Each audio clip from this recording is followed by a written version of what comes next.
92-ամյա մեքենավարը մինչև այսօր գնացք բարձրանալիս հրաժարվում է որևէ օգնությունից։ Կրտսեր գոլեգաները նշում են, որ դա դժվար գործ է նույնիսկ երիտասարդների համար։ Հայրենական պատերազմի վետերանը երկաթուղայինների շարքերը համալրեց հեռավոր 40-ականներին։ Այսօր եկել է ոգևորելու եւ երկաթուղայինների 115-ամյակի միջոցառմանը մասնակցելու։ Սպավ հայրենական պատերազմը։ Ես գնացել եմ դեպոյում։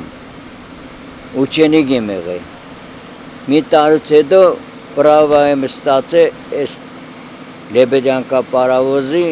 պամոշնիկ։ 80-ականներից սկսած Վեներա Ավետիսյանի ձեռքի տակով են անցել երկաթուղում շրջանառվող բոլոր փողերը։ Ասում է կնոջ համար բարդ է աշխատել երկաթուղում։ Գլխավոր հաշվապահն ընդգծեց, որ այս պաշտոնին է գրեթե ամբողջ գիտակցական տարիքում։ Շատ բարդ ծանր աշխատանք է, սիրով, մեծ սիրով բեռը տանում եմ մինչև այսօր։ Երկաթուղայինների օրվա ու 115-ամյակի կապակցությամբ տրանսպորտի կապի եւ տեղեկատվական տեխնոլոգիաների նախարար Վահան Մարտիրոսյանը պարգևատրեց մի քանի երկաթուղայինների։ Ասում է սխալ է կարծիքը, որ այսօր երկաթուղայինները մեծահասակներ են։ Այսօր այս մասնագիտությունը երիտասարդանում է։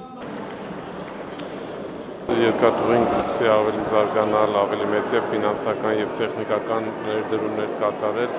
ուղևորափոխադրումների աճելուն, բեռնափոխադրումների աճելուն զուգահեռ։